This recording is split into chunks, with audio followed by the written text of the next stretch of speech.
నమస్తే అందరికీ. చూసిన తర్వాత మీరు ఏమనుకుంటున్నారో నాకు లైక్ అండ్ కామెంట్. వాళ్ళల్లో మధ్యాహ్న భోజనం ముఖ్యమైనది, చదువు మధ్యాహ్నం అయిపోయింది. చదువు ఎవడికి అక్కర్లా. భోజనంలో గుడ్డెట్టారా, గడిది గుడ్డెట్టారా, చదువుకోమని లేకపోతే వెళ్ళిపోమని చెప్పండి. పిల్లలకి భోజనం పెట్టడం ఏంటంటే వాళ్ళ భోజనాలు వాళ్ళని తెచ్చుకోమని లేదా మానేమానండి.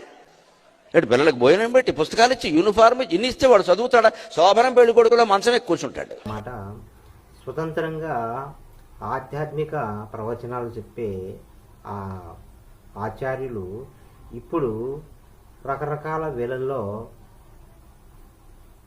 ఆధ్యాత్మికంగా కాకుండా పేదవాళ్ళు పట్టెడన్నం కోసము ఎంత కష్టపడుతుంటారో మనకందరికీ తెలుసు.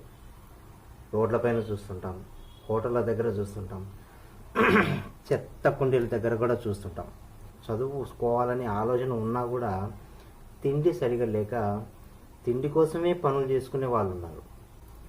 అమ్మ, మీ బిడ్డ ఎక్కడికి వెళ్ళాడు స్కూల్కి వెళ్ళకుండా అంటే, నరగరము పని చేస్తే కానీ 4 ఏళ్ళు నోట్లేకపోవు, మాకు చదువులు ఎందుకునైనా అనే కాడికి అంతటి పేదవాళ్ళు ఎక్కడికి వెళ్ళారు అంటే, ఇట్లా పేద బ్రతుకులు ఉంటాయి. కానీ ఎందుకు అంటే తిండి ముఖ్యం పేదవాళ్ళకి.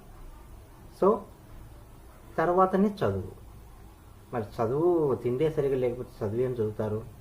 ఆకలితో ఉండేవాడు ఏదైనా పని చేయమంటే చేస్తాడా? చేయడు కదా. ముందు తినాలా, తర్వాత పని చేయాలా. ఇది కదా మనం చెప్పాల్సింది. ఖచ్చితంగా తిండి ఉండాలి, తిండి తినాలి, తిన్న తర్వాతనే పనికి వెళ్ళాలి.